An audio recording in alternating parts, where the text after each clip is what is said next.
How's it going, everyone? My name is Michael SK, and welcome back to Chaos Head Noah. So it is time for us to skip through the game yet again. The last episode, we wrapped up Nanami's route, which I'm a little, I don't know if I want to say disappointed, but it could have been better. There wasn't too much to gain from it. I think it could have been a lot better and maybe explored Nanami's character just a little bit.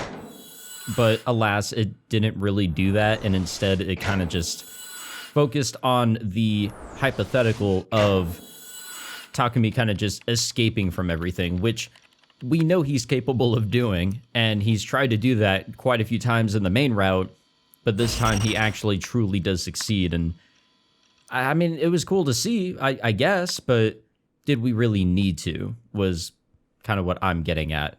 Nonetheless, pretty interesting, a little crazy here and there. It's definitely within theme, but nothing too out of the ordinary. So, what we have in store for this episode is more Delusions. So, I don't think we'll be getting into the next route, but the one that we are aiming for is Yua's. The guide does suggest that we go into Yua's route next, and our trigger is in this chapter. We need to get to the delusion where it starts with "I felt bad," and we actually choose a neutral. We actually don't even choose a delusion on that one. And then we have to keep going until chapter 7. So in the last run through, we primarily focus on positive delusions. This time around, it's going to be negative delusions, and I know for a fact that we have not done the negative delusion on the first one here. I felt like it should have been obvious to him how much I didn't want to go and see a puddle of blood and gore. It would have been way too much for me. It wouldn't be like a haunted house or a horror movie or something. People had actually died IRL, and the killer was still on the loose. So wherever the murderer was likely to be, I'd have liked to be anywhere but there. Still, I was curious about the murderer. Excuse me, goddamn. What could have possibly been their motive? Were they just a psychopath that committed crimes for the hell of it? That was probably the most reasonable explanation. Well, whatever, it didn't really matter to me. I mean, I was a serial killer too. And even though I'd killed hundreds, people still treated me like a hero. That was an ESO though. Just goes to show how much better the 2D world is. Anyway, as I tried my hardest to turn down Misumi-kun's proposal, I imagined myself like a brawler straight out of some fighting game. A psycho killer? Huh. If I ran into a guy like that, I'd turn him into mincemeat. In my delusions, I could kill or spare anyone I wanted. But the people who actually tried to live out those sorts of delusions were idiots. Didn't they know that real-life actions had real-life consequences? Even the NewGen killer would be caught eventually, and then they'd rot in prison for years, decades even, just waiting to be sent to the gallows. If I could say one thing to them, it would be, what a pity. You really should have kept your delusions to yourself. Oh, what irony. Would irony be the one thing that works there? There's some bloody shit there on the ground. I went out to buy myself some dinner. I took the road I always use to get to my local convenience store. It was only a 3-minute walk from my base. I'd walked down this dirty alley more times than I could count. But for some reason, walking through it today, I couldn't help but feel as if I'd stepped into another world. The alley was the same as ever, but it felt like it was the first time I'd ever set foot in it. What's more, the stench of rotting garbage was lingering in the air. The moisture in the atmosphere was so thick that if I hadn't known any better, I'd have assumed that it had just been raining. The air was like syrup on my skin. That's when I noticed it. There was something on the ground at the far end of the alley. Huh? At first glance, I thought it was a garbage bag from the convenience store, so I kept on walking without paying it any mind. But once I'd gotten a bit closer... Not a cat? Yeah, it's a dead cat. That's unfortunate. Blood and feces were pouring out from it. It was such a morbid sight that I had to avert my eyes. Oh, what's going on here? A shiver ran down my spine and goosebumps spread across my skin. I turned around to head back the way I came. But behind me was another cat, A black cat, an alive one, staring at me with radiant golden eyes. なんだよ。 As soon as I spoke, the cat dashed away into the shadows. For some reason I couldn't explain, I was now feeling really uncomfortable. I figured I should just get going already, but since the dead cat was in the way of my normal route, I decided to take the long way to the store. But just as I was about to head off, I realized something. This whole time, I'd been hearing a strange noise coming from somewhere. With a gulp, I started listening closely. Uh-oh. Huh. 最悪だ。 That was kind of weird. I was sitting behind a computer monitor. Again, the delusion kind of just takes us all the way here. I chugged down a cola to quench my thirst and then leaned back in my chair. That was a horrible delusion. All that talk of gory shit must have gotten in my head. Whenever something really got to me like that, I tended to have all sorts of weird delusions about it. Stuff so bad it surprised even me. And even though they were just delusions, there were still a lot of times where they genuinely affected me and how I was feeling. My imagination was just too powerful for my own good. Especially in cases like these where I didn't have the full story. Whenever that happened, my mind always went wild, filling in the blanks with the worst things I could think of. Sometimes it was so terrifying that it actually made me scream. Of course, that'd be fine if I were back at my base, but if I did that in public, I'd attract all sorts of unwanted attention. Well, that was a fun delusion. Okay, so why are we back here, you may be asking? It's because this is actually the goddamn delusion that we need to go neutral on. I kind of just thought that we wouldn't have this as the trigger delusion right off the bat, but no, this is it. And I had a feeling, I was like, wait a minute, we did get questioned whenever we went through again for the first alternate ending. Right after we finished the common route, we did run into this because I was doing a lot of neutrals if we didn't need to do positive or negative. And this gave us some questions. So yeah, I kind of jumped backward and, well, here we are. So, we want to do neutral here. And I'm not going to... Yeah, come on. Yeah, I know. I'm not going to skip here because I want the context behind the questions. 僕は引きこもりじゃ。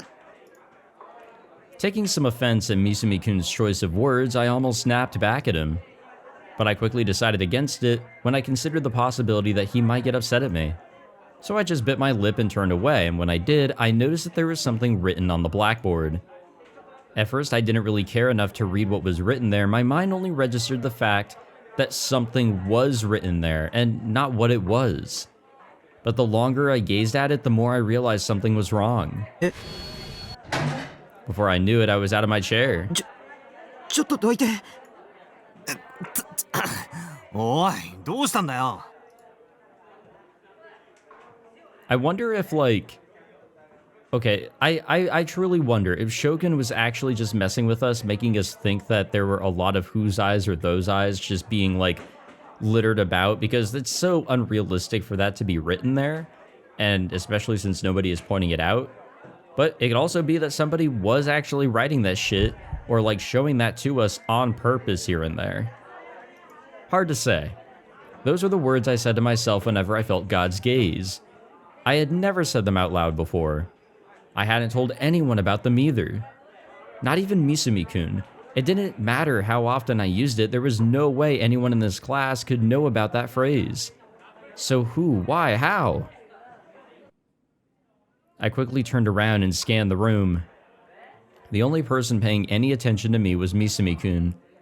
The rest were talking to their friends, reading manga, despite manga being against the rules, or sleeping on their desks. Then who? Who had written it, and when? Alright, here we go. Now we're gonna get questioned. Okay, so we need to do no, and then 3 yeses. It's just a coincidence. We will say no.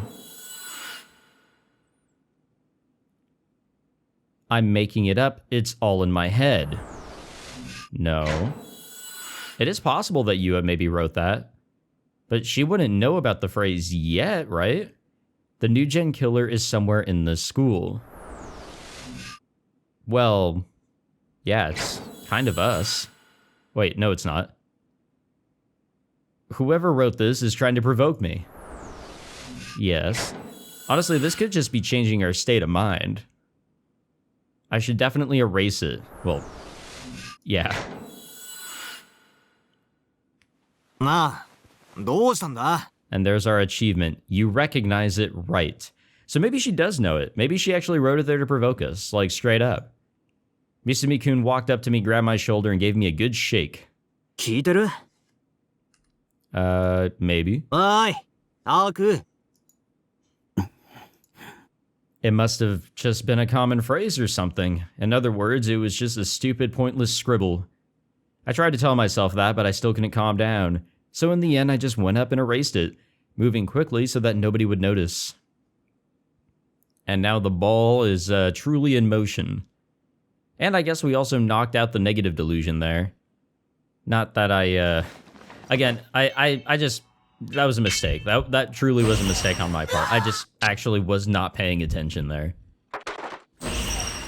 But we might actually see some change here, and well, here it is. Shibuya Station was a much different place in the early morning than it was later in the day. Young people were scarce, and countless businessmen, following a jarring ride on the crowded trains, rushed out of the station and scattered every which way into Shibuya. It was a place marked by indolence, yet engulfed by an air of restlessness. The students of Suumei Academy carried that with them as well. However, the number of them present was rather sparse. Shibuya Station was about 20 minutes away from Suumei by foot, and on top of that, part of the route was an uphill trek via Dongenzaka. Most Suumei students taking the train would depart at the stop nearest to the Academy Shinsen Station. Kusunoki Yuwa, meanwhile, took on the unnecessary task of walking from Shibuya Station. Waking up early for this did not cause any headaches for her. The heart of Shibuya was often suffocatingly crowded, but as soon as one began the climb up Dongenzaka, the number of pedestrians dropped sharply. Taking the extra time to walk and breathe in the refreshing morning air was something Yuwa quite enjoyed. Part of the reason why she chose to walk from Shibuya Station was to see the news displayed on the jumbotrons above Scramble Crossing. As she waited for the pedestrian signal to change, Yuwa peered up at Ofrent's jumbotron, just as she always did. And upon doing so, she gasped in shock. The captions running across the screen before her had taken her breath away. The headline read, "Third NewGen Incident." A certain boy's face rocketed to the forefront of her mind. A boy whom she did not know, nor had she ever spoken with. But it was a face she had seen the previous morning at school, though for Yuwa that was evidence enough to convince her that he was the true culprit behind NewGen. No. Technically, yeah, the culprit really isn't there at the school. It's not really Takumi. Yuwa could recall the events of the previous morning vividly. 7 a.m., Suumei Private Academy. Yuwa marched quickly through the empty halls. It seemed that no others had arrived yet. Her expression rigid, she gazed straight ahead without faltering. Without a hint of restraint in her stride, Yuwa advanced onward, stopping only once she arrived at a certain classroom. The sign which framed the room read 2C. Following a quick gaze to confirm her destination, Yuwa slid the door open without hesitation. 2C was not her homeroom. As a third year, she should have had no reason, to even set foot in there. Absolutely no reason at all. That was how it would be under normal circumstances, at least. But right then, she had a specific goal in mind. After methodically scanning the empty room, Yuwa approached the blackboard. She perused the selection of chalk colors for a brief moment before picking up a pristine white piece. Then, using intentionally poor handwriting, she wrote a single sentence on the blackboard, so it was to provoke him. She whispered the words to herself after writing them. Gently placing the chalk back down, she surveyed the room once more. Her whispers continued, for nobody to hear but herself.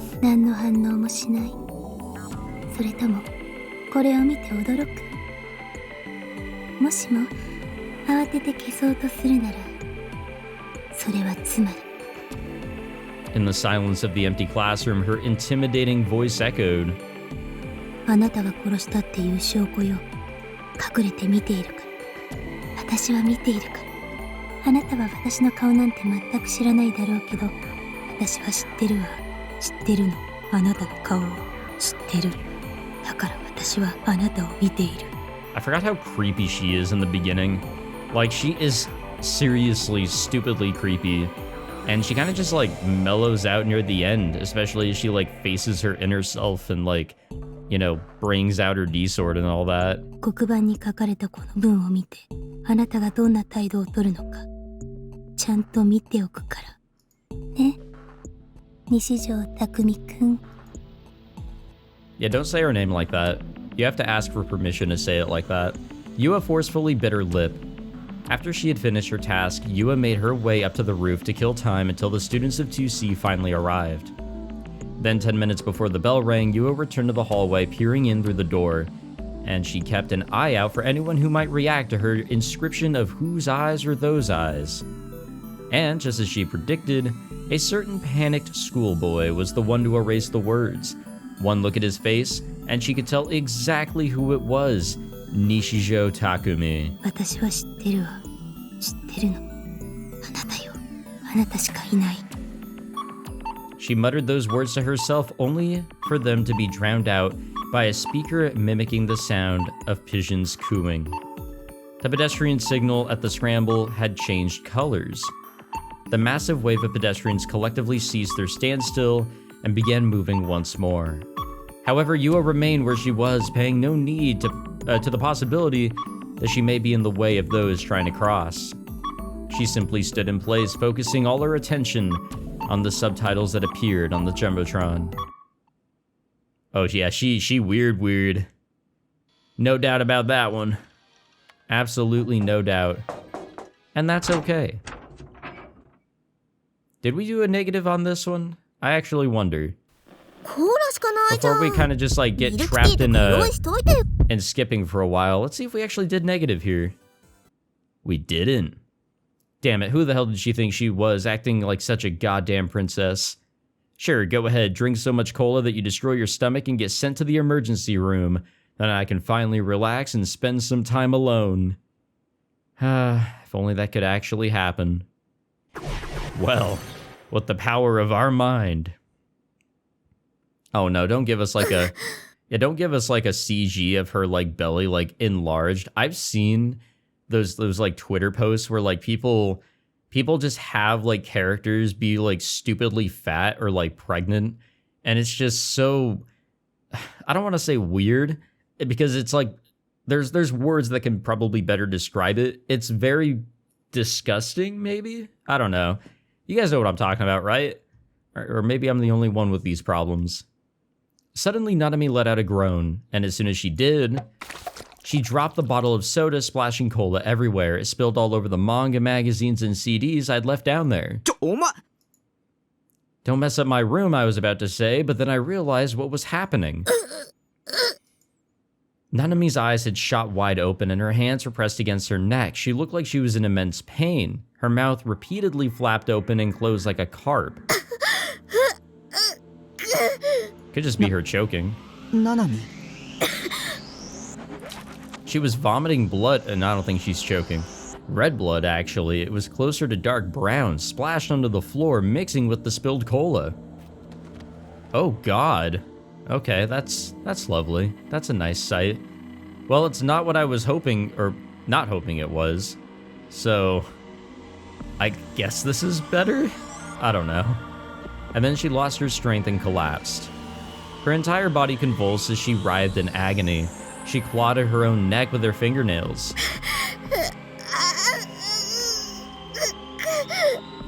Her legs spasmed as she thrashed around on the floor. She didn't seem to care at all that this was causing her skirt to flip up, exposing her panties. I'm glad that that is something we must, point out, but this might seem a little poor in taste. But when I saw the way she was acting, I thought that she looked just like a fish on a chopping board. I didn't know what to do, so I just covered my ears. But that didn't help. I could still hear my sister's dying screams.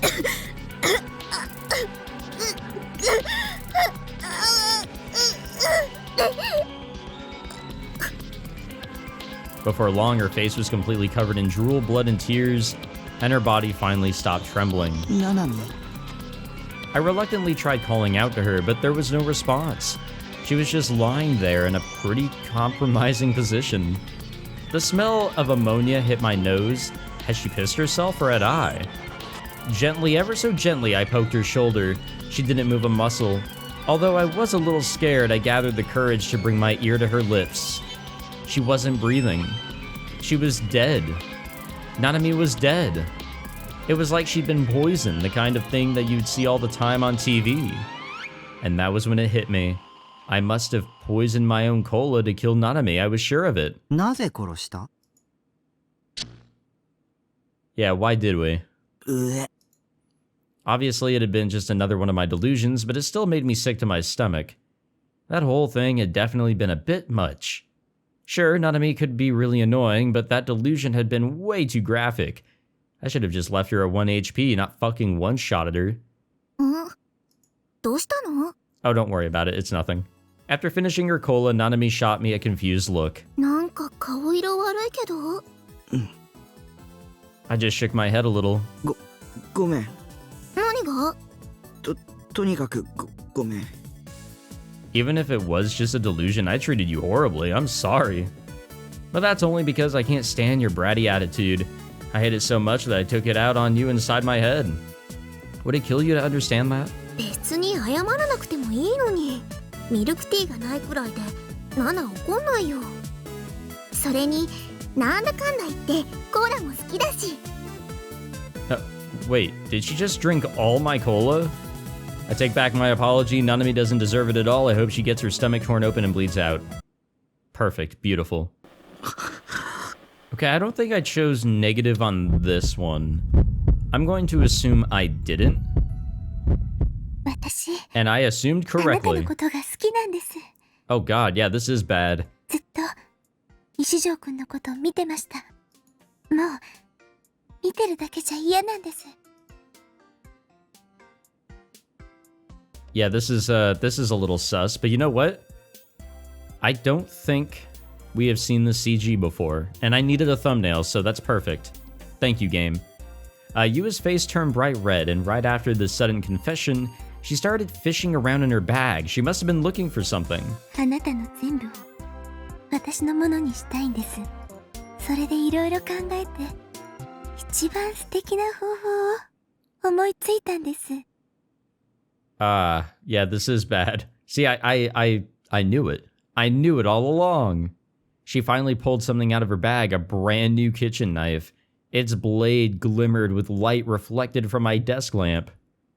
I just stood there staring at her like an idiot. That was all I could do. Things were happening so suddenly, my mind could hardly keep up. It took all my strength just to swallow the saliva that had been built up in my mouth. 私、あなたが好きだから。好きすぎて、もう耐えられないから。 See, this is... Okay, yanderes don't actually exist, guys. That's just something made up. This is, psychopathy. Or just a fucking loon. Whatever you want to call it. If somebody wants to chop you up because that's what they want out of you, they're not right in the mind. That's not yandere. Yua grasped the knife in her hand tightly, so tight, in fact, that her fingers were turning pale. And then she swung the blade toward me. I shook my head frantically, doing everything in my power to get her to stop, but it didn't seem like I could get through to her anymore. あなたの肉とか骨とか皮膚とか内臓とか脳とか目玉とかもちろんあなたの一番恥ずかしいところも Just say it. 全部私が食べてあげますね。Nice try, game. Wait, you're gonna eat it? And as she screamed, Yua lunged straight for my chest. Suddenly, I felt a dull impact and an intense pressure. I looked down at my chest. It was the tip of the kitchen knife sinking deep into my body. Yua let out a moan near my ear, dripping with ecstasy. The knife gouged my flesh, my bones, and yet I couldn't feel any pain. Which could only mean one thing. This was all a delusion. I mean, yeah, obviously. I mean, come on. Holy shit, that was way too goddamn scary. Yandere girls are fucking terrifying. That wasn't Yandere. Again, Yandere, tsundere, all that dere shit, it's all fake. It's all fake. I mean, it's not real. Real people don't act like that. I knew it was just a delusion, but it was so intense, it left me with a lingering dread that gave me goosebumps. While I was lost in my usual delusions, Yua suddenly had a huge fall and landed flat on her rear. She rubbed her butt while on the verge of tears. And we're right back to it. Yeehaw. Oh, hey, this is new. Kusunoki Yua was born with a twin sister. However, she had died 1 month ago. It had been ruled a suicide. The two were like a pair of coupled necklaces, incomplete without one another. Their bond simply was not comparable to that of ordinary sisters. The shock of her death left Yua feeling as if she were only half the person she once was. That was how much she adored her twin sister. When she heard the news, an endless waterfall of tears sprang forth from her eyes. She collapsed under her sister's bed, desperately searching for the girl who had been living there until only yesterday. Why did she have to die? Yua searched for an answer, or any answer at all, but found none. It wasn't really suicide. She would never kill herself. Somebody must have murdered her. These thoughts only fueled the flame of her grief. Maybe, Yua thought, maybe she left behind a message that nobody's found yet. Tormented by feelings of guilt, she began rummaging through her sister's possessions. When she did, she found a single diary. And within it were the words, "Yeah, I'm not surprised. As per usual." This was a clear cry for help from her sister. Even so, Yua had no idea what that phrase meant. With nothing to lose, she decided to search for it online. Among the results, she discovered a single essay. One that had been entered into the National Elementary School Writing Contest. I was just about to ask, why the fuck was it actually uploaded? But okay, if it was entered into something and that something was public, then yeah, okay, makes sense. It was a competition that had been held 6 years ago by the Ministry of Education, and the title of one of the winning essays was "Whose Eyes Are Those Eyes?" What are the other ones? Teeth thinner, plastic printing, caterpillars and vampires, armpits, winning winners winning, Castorade, whatever that is, Chino, naughty people, fruit and bedtime. All right. Are any of these names supposed to be like familiar? I mean, obviously there's Takumi, but I'm not noticing any familiar names here. So I guess we're okay. No references or anything. The author's name was written beside the essay title. While the kanji could be read in multiple ways, the correct reading was clarified: Nishijo Takumi, a 5th grade elementary schooler at the time. However, that was where the trail went cold. She had no idea what connection Nishijo Takumi had with her sister's death.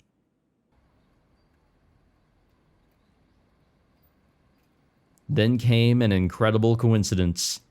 It was rather common for Yua to pass by Shoto Park on her way to school. And in that park, about twice a week, she would spot a lonesome schoolboy eating bread. As Yua observed him in his time of solitude, she somehow grew fond of seeing him. On her way to school one day, Yua happened to run into a friend of hers at the station. The two of them decided to walk together, eventually coming across the boy on the bench. Upon seeing him, her classmate spoke up. あいつ、2年の西条っていう子らしいよ。弟が同じクラスでさ、引きこもりの肝オタなんだって。楠木、あんなやつに興味持つのやめときなよ。Yeah, that'll give her the wide eyes popping out of her head like a cartoon character's. Nishijo. The characters in his name would normally be read as Saijo. For it to be read as Nishijo was an anomaly. There was no way it was a mere coincidence. As soon as she could, Yua got her hands on the list of second-year Suimei Academy students, and there it was, that name, Nishijo Takumi. Still, the shared name would not stand on its own as decisive evidence. It too could be merely coincidental. So Yua decided to put her theory to the test. Whose eyes are those eyes? She wrote those words on the blackboard and watched as he trembled in fear. That was not the end of it either. Leaked eyewitness reports from the crucifixion incident, which claimed a Suimei Academy student was spotted fleeing the scene, exploded across the internet. Yua had all the evidence she needed. Nishijo Takumi was a suspect, and he very well could have been the one who murdered her sister. Alas, that is not the case. I also was led astray. Do not worry, Yua, it's okay. We all make mistakes, especially with this ridiculously confusing story where a lot of it just cannot make sense. But I guess in the end, it is all supposed to make sense. I know we already did this one on negative, but we'll do it again. It's not really a delusion, but more like I guess our state of mind, a decision we're making. There could be something else that pops up here, maybe? Maybe, just maybe? No? Nope. Nothing at all. And now we're in Chapter 2. Chapter 1, I feel, is like ridiculously long. It really does cover a lot. It really does. Now, was this negative? Or have we done it on negative? Let us see. And yes. Okay, I think we've done everything on this one then. I mean, we'll definitely be able to see whenever we go through and I'm tackling all of the neutrals. We'll definitely see there. Now, I know for a fact that we did negative here. We got ourselves sucked out. That was, that sure was something. Oh, wait, no, that wasn't when we got sucked out. That's when we actually just got killed. And I'm just gonna click OK there because, well, there's nothing for me to say there again. Hey, yo. Did we actually find a negative delusion, finally? I think we're like in the middle of Chapter 3. We were just kind of skipping along. 僕の後ろに立つなと何度言えば。 Huh? I don't even know what the context here is. Was that a woman's voice just now?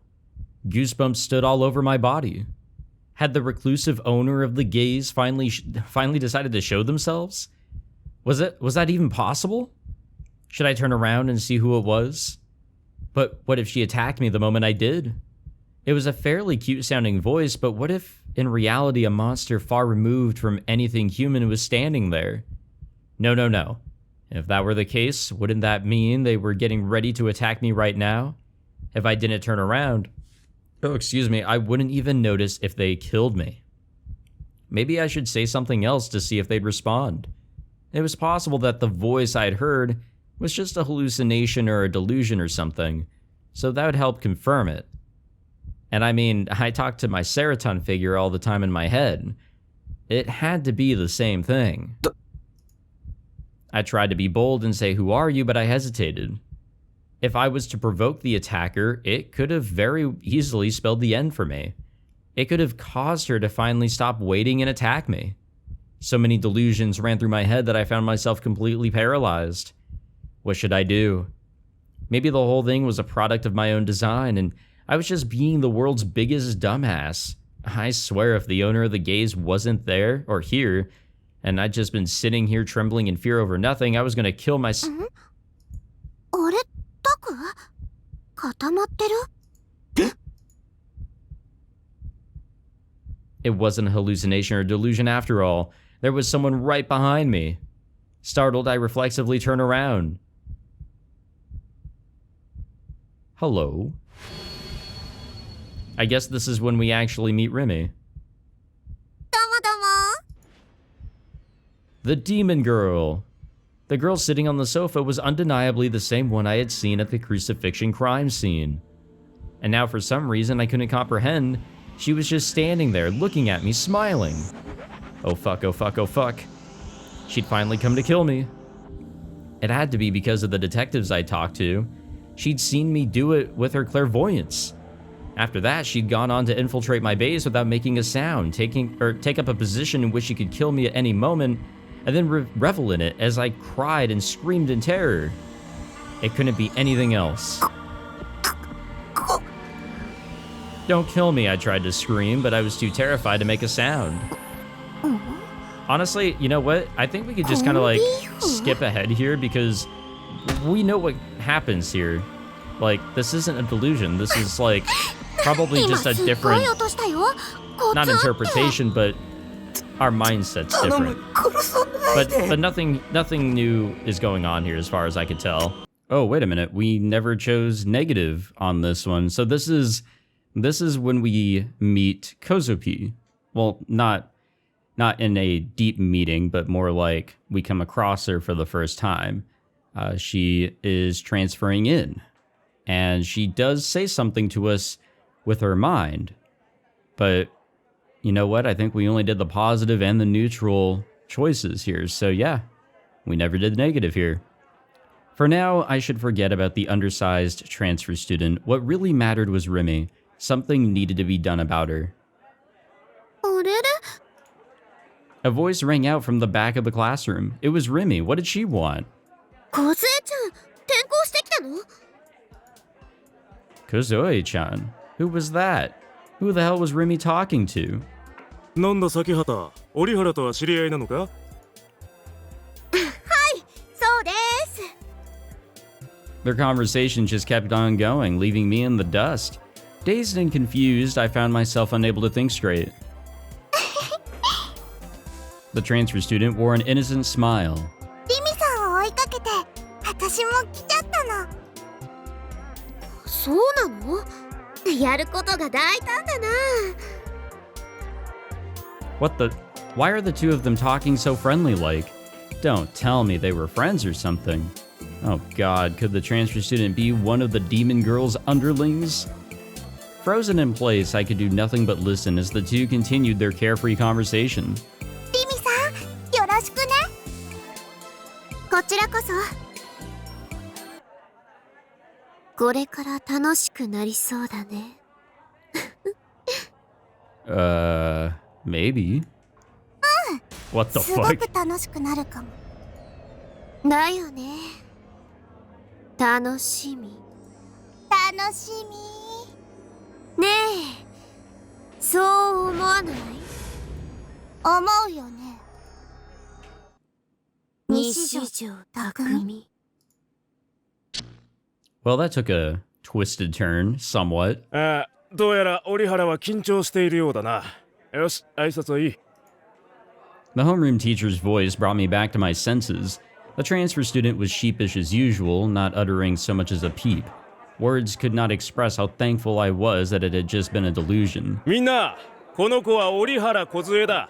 仲良くしてやってくれ。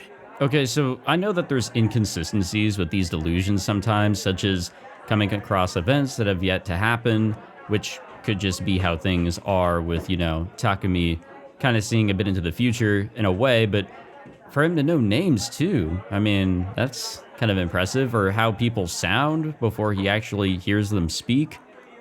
I guess we could just chalk it up to, well, you can kind of see a bit into the future, sort of, see how things are gonna play out. 折原、席は一番後ろだ。席についていいぞ。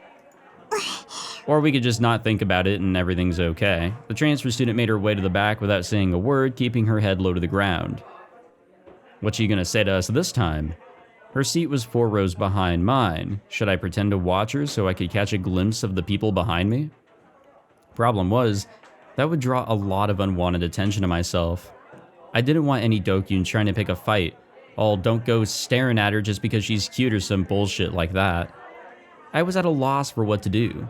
Should I look now, or should I wait until class is over? My head still firmly pressed against my desk, I squeezed my fist tightly. Forget it, I was a coward. Just the thought that if I turned around, my eyes would meet with that girl sent shivers down my spine. その人って Huh? 悪い人なの？だったらね、本当に殺してあげてもいいよ。 Well, she said that in the neutral run too, but what did she say in the positive? I don't remember. The transfer student walked right by my seat. Taken aback, I glanced at her face. Our eyes met, only for her to immediately avert her gaze and continue walking. What was that voice? No doubt it had been just another one of my delusions. I had been feeling overwhelmed by them lately, almost as if reality and delusion were blending together. Still lacking the courage to turn around, my body stiffened even further, squeezing inward in my seat. I tried to focus on staying completely still, desperately trying to avoid drawing Rimi's attention. I don't know if you guys remember me talking about it a little bit ago, when Kozupi was being introduced and all that. I did kind of remember a bit about her, kind of. And then there was also, like, when we actually got to meet her and spend some time with her, I was a little worried because, I don't know, I always saw her as straight up annoying and all that in the anime, but the anime just seemed to make everything terrible and annoying. I think that's just the vendetta of the anime, was just to be so shit. But I might rewatch it just to see how shit it really was. Now that I actually know all the context that, you know, or everything I need to know in the story, I can go through the anime, because the anime won't give me any of that. No one came out. For some reason, I had a bad feeling about this. This wasn't normal. Maybe I had somehow managed to stumble into something completely unreal. What kind of delusion will we get here? While still standing in front of the counter, I casually looked outside the store. Beyond the automatic glass doors was a street where not a single person was walking, and then I saw a silhouette hiding in the shadows of the apartment complex across the street. Huh? The form hid itself right after I saw it, but I had already seen it clearly. In the silhouette's hand was an object that resembled a long black cylinder. Was that a sniper rifle? Man, we're really getting into it now. Did that mean that the silhouette was a member of the riot police? Or maybe the SAT? That was why I couldn't see any customers or employees. The police had blocked off the area, but why the hell would they do that? Having thought that, I started freaking out. I quickly looked around the store and then ducked behind a shelf. Could this be... Was there a police standoff happening right now at this very store? A criminal who had taken the store employee hostage might be barricading himself in the back. And that criminal might be the true NewGen culprit. Or just a criminal, you know? Oh god. I sank down to the floor and cradled my head in my hands. Why had I let myself go somewhere so dangerous? Wait, no, this wasn't my fault. The police were the police. If they were blocking off the area, then they should have stopped me before I went into the convenience store. It was their fault. Was there any way I could escape? If I stayed here, they'd take me hostage too. Fortunately, I hadn't run into the culprit yet. If he was hiding in the back room, I should get out now while I still can. I was so scared my knees felt like they were about to give out. It was extremely difficult to even stay upright. Even so, I kept myself low to the ground and slowly shuffled toward the automatic doors. It began with a shout so cliché you wouldn't even hear it on modern-day detective shows. From outside the store, a policeman started shouting through a megaphone. It startled me so bad that I hid back behind the shelf again.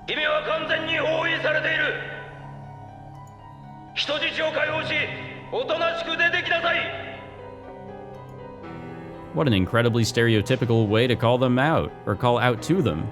Didn't they have a negotiator or something?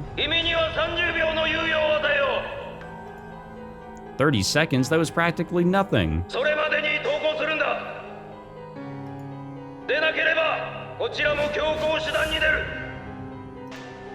What? They wanted to come in by force? Were they trying to put the hostage in danger? If you did that in modern-day Japan, the public and mass media would eat you alive. What the hell were the police thinking? I stayed crouched down on the floor and held my breath.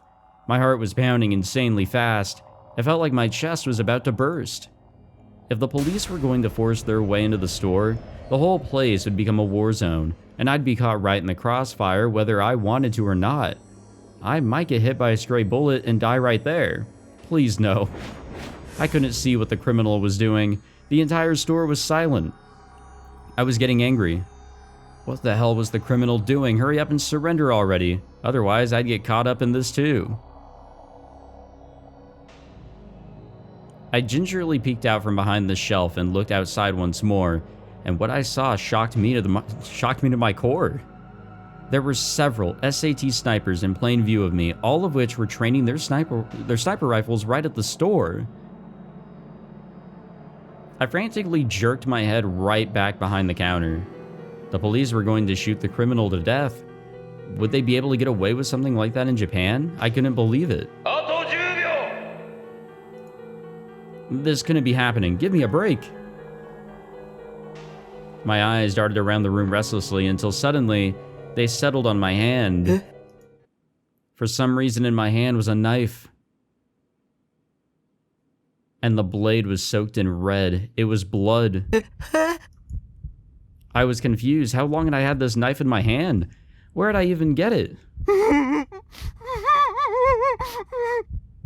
I heard someone groaning close by. An employee was lying on the floor. He was a bleary-looking guy, likely a college student. His hands were tied behind his back and his mouth was covered with duct tape. He was looking at me. His eyes were stricken with fear. Why are you looking at me? Don't look at me like that. You're looking at me like I'm a criminal.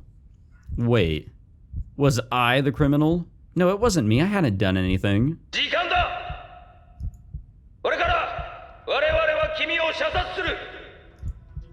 This wasn't happening. You're right. This wasn't happening. This wasn't happening. Because it's not actually happening, dog. Come on. Yeah, the police would never do that. Like, come on, fire? Really? It wasn't like a standoff. It was a battle straight out of the Sengoku period or something. Several minutes had passed while I was still having my delusion, and there was still no sign of any employees. I wanted to believe that the cashier was just taking a nap, so I waited for another 5 minutes. But while I waited, no employees showed up, nor did any customers enter the store. There wasn't even as much as a sound. And there we go. Right to our lovely moment here as we meet the real Nishijo Takumi. Good times, good times. Ooh, okay, here's another negative delusion. I automatically stopped dead in my tracks. What if she got up and attacked me with a D-sword right at this very moment? The very thought scared the hell out of me. Giving into my fear, I began to follow Senna's order. I took one step into the train car, but right as I did, I immediately reconsidered. That was exactly what Senna would want me to do. A moth to a flame, a fly to a spider's web. I couldn't do that. How could I waltz right on into my own death like that? I should run away. That was a much better idea. From the chain, it was easy to tell that this girl had some completely absurd, superhuman strength. With just a single twist of her arm, I'd get helplessly pinned to the ground, and she would break my arm right after. And that wouldn't be the end of it. She had a D-sword. If I were to be slashed with a sword that thick and gigantic, I would die instantly. This girl was lying in wait for me. She was plotting something. Run away now. I turned on my heel to get off the train. But without me noticing it, the exit had closed. I had only just walked in. It hadn't even been more than a couple seconds, and yet, with no sound and no movement, the door had closed all on its own. I was petrified. I couldn't figure out what had just happened. When had the door closed? Who had closed it? It didn't seem like it had closed or opened and closed automatically, and even if it was an automatic door, surely I would have heard it. Senna was still sitting down on the seat. She hadn't moved a muscle. So she couldn't have been the one to close it. And it was obvious, and it obviously couldn't have been me. Excuse me. I hadn't even touched the door. I wondered if there was someone nearby who could be the owner, but I couldn't see anyone outside the window who looked like it. No, whoever had closed it didn't matter right now. I shifted my gaze over to the other doorway sitting at the back of the car. It was closed too. I'm trapped. Senna and I were the only ones on the train, but what did that matter? All sorts of negative thoughts flew through my head and I nearly screamed aloud. いつまで Senna, still glaring at me, of course, spoke up once again. そこに突っ立っているつもりだ I had nowhere to run. My legs trembled. If I was to make some noise, the people outside might notice, but Senna would probably beat me to a pulp before I could escape. For now, it was best to just do what she said without resisting. I resigned myself and went to stand in front of Senna. So it looks like maybe still a state of mind, maybe? Oh, hey, this is kind of a new line, but I don't think it's too important. I think it's, the fact that we kind of like, oh, hey, look, the door exiting the train opened as silently as it closed. Perfect. Now we can escape. I think it does add maybe a little bit more to the idea that you can kind of just delusion shit out of existence in the same vein as delusioning something into existence, maybe. Or again, blind spots and all that, and well, whatever the terminology is.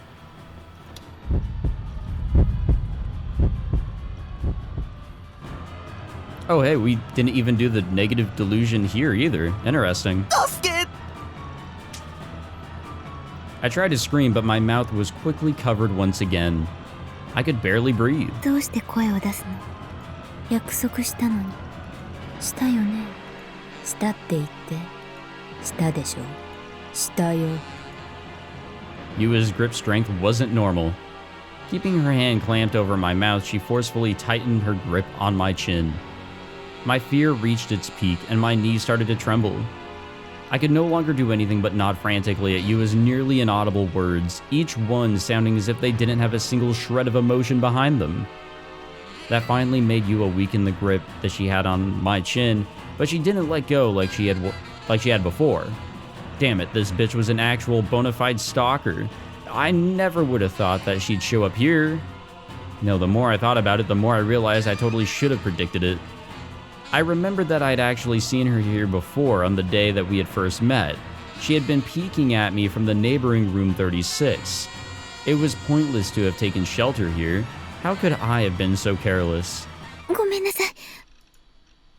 As if to avoid being overheard by anyone around her, Yua whispered to me quietly, and her tone of voice reverted to her usual timid one. It was like she had two personalities or something. This girl was insane. 驚かせちゃいましたよね。Yeah? でも、西条くんとお話しするには、こうするしかなかったんです。 She looked genuinely sorry. Crazily enough, I almost felt guilty just by looking at her. She was an amazing actor. 昨日、あなたの家に行ったんですけど、いませんでしたよね。夜まで待ってたんですけど。でも、私を避けようとする西条くんの気持ちは、よくわかります。私、西条くんのこと騙してたわけだし。If you acknowledge that, then just stay away from me. I have nothing to say to any of Shogun's underlings. Anyone who traps a weak person like me is a demon. でも、お願いです。一つだけ、言わせてください。これ以上、あなたが傷つくのも、あなたが不幸になるのも、あなたのせいで不幸になる人が出るのも、見たくないんです。What was she talking about? She was talking as if she knew everything about me, despite the fact that we hadn't even spent 24 hours together. Just what the hell did this girl actually know about me? Was this just another one of her signature batshit insane delusions? A shudder ran through me and I started flailing my arms and legs. But even so, Yua didn't let go. If this went on for much longer, this girl might actually kill me. Had Shogun given up on trying to trap me and had just sent Yua as an assassin instead? I don't want to die. I don't want to die. I don't want to die. What a contrast to like later on when he did want to die. 話はすぐ終わりますから。 The tone of her voice was meek, but the power behind Yua's hands as she held me down was so strong. Even if I tried to resist, she wouldn't budge an inch. I couldn't believe that such slender hands could be so powerful. 西条くん。 Yua inched her face closer and closer to mine, and I desperately turned my head away. All right. That seemed familiar, but also didn't. I don't think those were necessarily new lines or anything like that, but there may have been some other things said that we didn't really get from her in the positive and neutral directions. I don't know. And I kind of fear for this one. I believe the choice that we make here will change how Yua will look. And we got to get the negative one out of the way, because I don't think we've done negative here before. As Misumi-kun had said before, Fess really did have a great body, huh? When she was wearing her school uniform, it wasn't really all that noticeable, but she wore tight clothes like this camisole, and it came across very well. She was tall, had moderately sized breasts, and an extremely curvy waist. And most important of all, her legs that were sticking out of her miniskirt. They were long, slender, and well-toned. She looked like a model. I was sure a girl with a body this good would look great in a swimsuit. No, wait just a second here. I hadn't considered it until now, but a school swimsuit might work well too. The always chill Fess wearing a school swimsuit, and that thigh gap was almost too much for me. And what will we get here? Come on, show it to us. Yep. Not really surprising. I mean, come on now. At least I don't really have to, like, censor this out or black it out this time around. Because, well, she's pretty much clothed. It's okay. It's just a school swimsuit. Yeah, YouTube is pretty anal about, I guess, underwear or anything that could be perceived as sexual. So I've been blocking out, whatever, censoring any scenes that may come across as a little much, you know. But we don't really need to see any of this. I'm just gonna do a forced skip there. Nothing here is new other than the fact that she is now wearing a school swimsuit. And that will pop up, I think, like one other time. Because that's just how it's gonna roll. But at least we won't have this problem in the future. That should be the only other look that she has, I think. Ooh, what is this? I left the classroom and started heading toward the school entrance. But partway there, I changed my mind and instead turned and headed toward the building where the first-year classrooms were located. I figured it might be a better idea to avoid the entrance I usually took. I couldn't rule out the possibility that Shogun and Yua were lying in wait to ambush me, so I opted to leave using a different route. I made my way to the first-year building via the breezeway.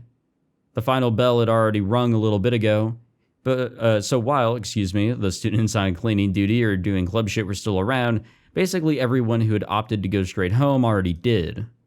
School had always felt somewhat lonely or even wistful after the final bell rang. No matter where I went, it always felt that way, whether they were ancient buildings made out of wood or newer structures like Sume. Well, not that I'd ever set foot in any wooden school buildings in anything other than eroge. Regardless, the school's interior was simmering under a thick veil of silence. I walked quickly down the hall, surrounded by that silence, trying my best to keep my footsteps as quiet as possible. Ha ha ha. The setting sun shining through the windows warmed me. Typically, I kept my head low while I walked, but since there weren't any other students, I opted to keep my focus on what was ahead of me, and this allowed me the chance to survey my environment, ensuring that there were no suspicious figures lurking about. I heard something. A sound. What was that? I feel like I've heard it before. Immediately after I heard it, I saw something cross the hallway of the first-year building in front of me. It was an empty wheelchair. The video of the group dive that I had watched yesterday resurfaced in my mind. A chill ran down my spine and I froze. The wheelchair finished crossing the hallway and then it disappeared from sight. That could all just be in our...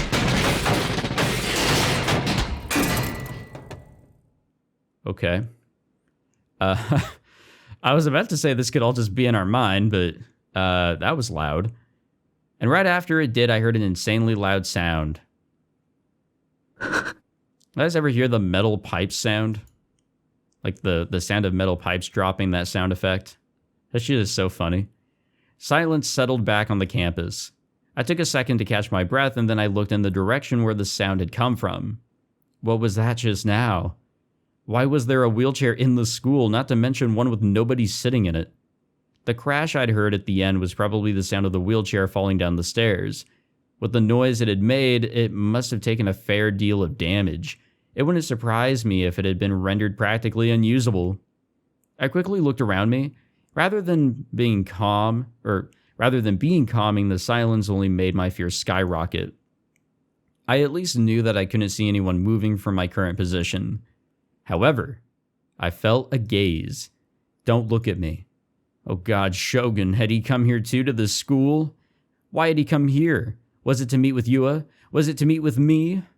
I took a step back and nearly toppled over. However, I somehow managed to keep my balance. I was thoroughly creeped out. Was he trying to harass me? Why wasn't he showing his face? It would have been so much more bearable if he had just showed himself. I was hit with an intense wave of nausea. I wanted to get out of there as soon as possible. Covering my mouth, I moved back to where it had came from, or where I had come from. I bolted down the stairs and out the building. I ran through the courtyard with no real destination in mind, until I could no longer hold back the urge to vomit. The second I fell to my knees, the entire contents of my stomach began spilling out. Nice. And there we go, right back to it. But I think this is where we will end this episode. I don't even know how long this episode is going to be because of all the gaps where I just wasn't talking. Really no idea. Absolutely no idea at all. But that's okay. I think we made some pretty good progress. We are in chapter 5. Yay. So we're almost in chapter 7, where I think the deviation is for Yua's route. So I'm pretty sure in the next episode we will be entering Yua's route, and then we can just get going right on with that one. So thank you all for watching this episode. If you enjoyed, be sure to leave a like, subscribe, all that fancy jazz, and I will see you all in the next one. Take it easy.